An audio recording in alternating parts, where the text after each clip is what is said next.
Es el doctor Alejandro García Viña, es especialista en urología del Hospital Recoletas, Felipe II, miembro del Instituto Urológico Recoletas. Y está aquí con nosotros ya. Le damos la bienvenida. Buenas tardes. Buenas tardes, Alejandro. Y vamos a hablar de...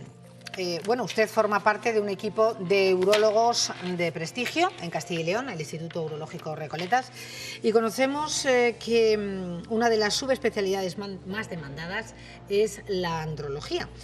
A mí me gustaría que, para empezar, tanto los telespectadores como yo misma supiéramos mejor qué es la andrología, qué encierra. Sí, bueno, la andrología es una rama dentro de la urología que se encarga del estudio y el tratamiento de todas aquellas patologías que afectan a los órganos sexuales y reproductores del varón.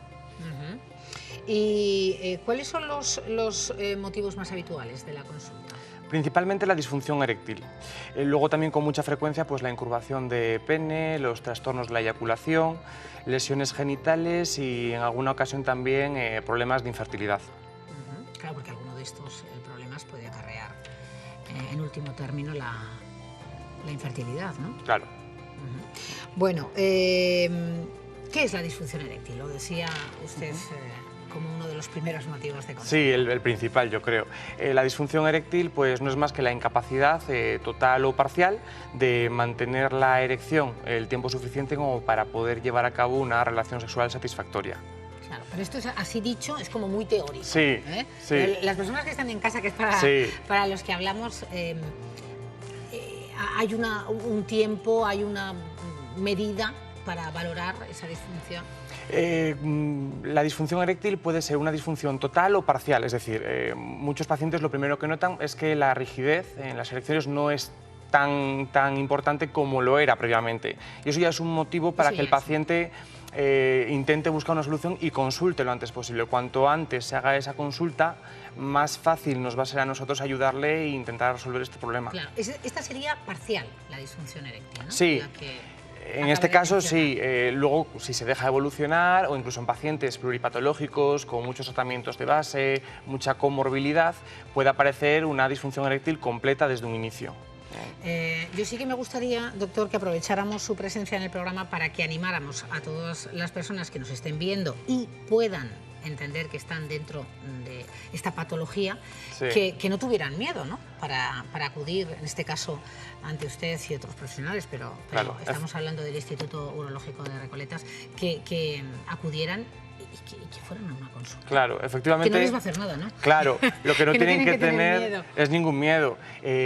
Casi todos los problemas andrológicos, pues obviamente no se hablan de forma abierta con el entorno, porque el paciente se encuentra muy cohibido con este tema, pero no hay nada de lo que avergonzarse.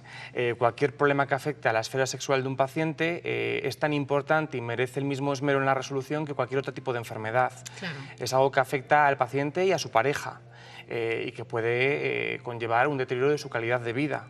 ¿Y esto siempre, cuando ocurre la disfunción eréctil, la ha acarreado desde siempre el varón, o es por un tratamiento, por una medicación? O sea, ¿cuáles suelen ser las causas más comunes? Cuando hablamos de una causa de disfunción eréctil en un paciente es difícil limitarnos a una única causa. Los trastornos vasculares, la diabetes, la obesidad... ¿La edad? La edad es un factor, pero no es el más determinante, suele tener que llevar asociado algún otro factor. El estrés, como ya digo, los hábitos de vida poco saludables son los principales. También tenemos que tener en cuenta que hoy en día, cada vez más frecuente, por desgracia, los cánceres, sobre todo en órganos pélvicos del varón, pues los tratamientos con cirugías radicales puede conllevar como efecto secundario la aparición posterior de una disfunción eréctil. Afortunadamente hoy en día, con técnicas mínimamente invasivas, más precisas, como puede ser el robot Da Vinci, claro, que también le tienen ustedes, que también le tenemos, disminuimos esa posibilidad al máximo. Bueno, ¿tiene una fácil solución la disfunción eréctil? Me dirá, depende de qué tipo de disfunción. Efectivamente. Pregunto y... Efectivamente, depende de qué tipo de disfunción y depende, sobre todo, de todo el entorno del paciente. O sea, su vida social, el estrés, luego si tiene mucha comorbilidad, hipertensión, diabetes, colesterol, muchos tratamientos asociados, todo eso, cuantos más factores tenga, más difícil nos va a resultar a nosotros ayudarle. Y cuanto más tiempo se deje evolucionar la disfunción eréctil, peor, más compleja va a ser su resolución. Es decir, eso sí que lo tenemos claro, que hay que pedir que cuanto antes acudan a la consulta. Es lo más importante. Eso es lo más importante. Bueno, dejando la disfunción eréctil, hay que hablar, bueno, también de términos que son muy populares, la impotencia, el gatillazo, todos estos términos que se emplean en la calle, ¿tienen solución? ¿Están mal empleados? ¿Son momentos...? Son términos, a mí personalmente no me gustan nada, ¿eh? Yo creo que una consulta de andrología son términos que no tienen que tener cabida. Son términos que se han utilizado popularmente de forma coloquial, pero para lo único que han servido es para estigmatizar más al paciente que sufre de disfunción eréctil, para cohibirle más y que no comparta este problema para intentar solucionarlo. O sea, absolutamente nominados los términos. Hay, por ejemplo, la incurvación de pene, hay otros... la prótesis de pene. Bueno, me gustaría que hablara de otras situaciones para consulta. Sí, bueno, la prótesis de pene es uno de los tratamientos disponibles para disfunciones eréctiles que no son de fácil manejo, que no han respondido a tratamientos de primera o segunda línea. Es un tratamiento muy eficaz. Muy eficaz cuando no han respondido a otros tratamientos previamente, porque es un mecanismo hidráulico. Tiene una vida media, hay que recambiarla cuando pasan unos años, pero es eficaz prácticamente en el 100% de los casos. No se debe indicar como primera opción, pero es un salvaconducto que tenemos ahí, ¿no? Eso es. Guardado en la retaguardia. Antes sería, por ejemplo, la Viagra. Sí, cualquier inhibidor de la fosfodiesterasa, el más conocido es ese, pero tenemos muchos más ya a disposición de los pacientes. Hay que adecuarlos pues, un poquito a las características del paciente, al tipo de disfunción eréctil. Antes, clásicamente, todos los inhibidores había que tomarlos un tiempo antes de mantener la relación. Hoy, afortunadamente, sobre todo ya encaminado a pacientes más jóvenes, tenemos un tipo de inhibidor de la fosfodiesterasa a dosis muy bajitas que se puede utilizar de forma diaria. De esta manera, el paciente pues, mantiene la espontaneidad, una cosa muy importante a la hora de mantener relaciones, y no lo relaciona tanto con el momento de la toma de la pastilla. Claro. Que ha habido, bueno, claro, o sea, ha sido toda una cultura de la pastilla azul, pero sí que ha ayudado muchísimo. Sí, efectivamente. Hasta hoy en día. Sí, sigue siendo la primera línea de tratamiento en la disfunción eréctil. Claro. ¿Y cada vez con menos efectos secundarios, doctor? Pues afortunadamente sí. Hay medicamentos que tienen una tasa menor de efectos secundarios, pero depende de cada paciente, unos van mejor que otros. O sea que hay que individualizar siempre. También prueba-error dependiendo de cada uno. Sí. Y antes le hablaba de la incurvación del pene. Sí, pues la incurvación de pene yo creo que es la segunda causa más frecuente por la que consultan en andrología.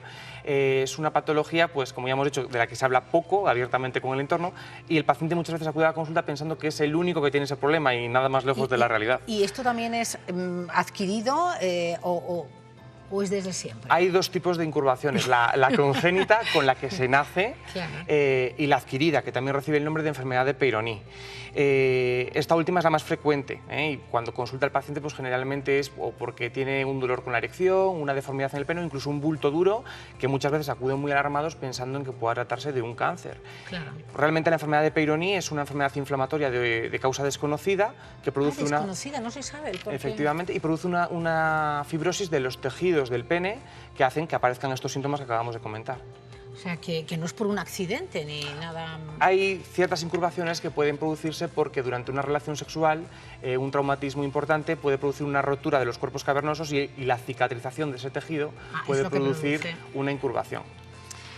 Bueno, pues haciendo una especie de resumen para los telespectadores, ¿qué podemos decir sobre esa andrología y esas patologías que llevan a acudir a la consulta? Bueno, pues yo lo primero, pues como ya he dicho, no hay nada de lo que avergonzarse. Es importante consultar por esto porque muchas veces la disfunción eréctil es el primer signo de que en un futuro se pueda desencadenar un problema cardiovascular importante y cuanto menos se demore, mucho mejor. Y hacer hincapié en la no automedicación. Igual que por el mismo motivo que da mucha vergüenza acudir a la consulta y tratar estos temas, hay pacientes que adquieren medicaciones por su cuenta. Estas medicaciones tienen que llevar un control por parte de un especialista y además las adquiridas de esta forma pueden estar adulteradas. Claro, es que hay que ponerse en eso muy serio, me parece muy acertado que lo haya mencionado. Pues doctor García Viña, que forma parte de un equipo de urólogos de prestigio en nuestra comunidad en Castilla y León, que disponemos de lo bueno, lo mejor, en el Instituto Urológico Recoletas. Muchísimas gracias. Gracias, Hoy hablando Cristina. de un tema que entendíamos de muchísimo interés, la andrología.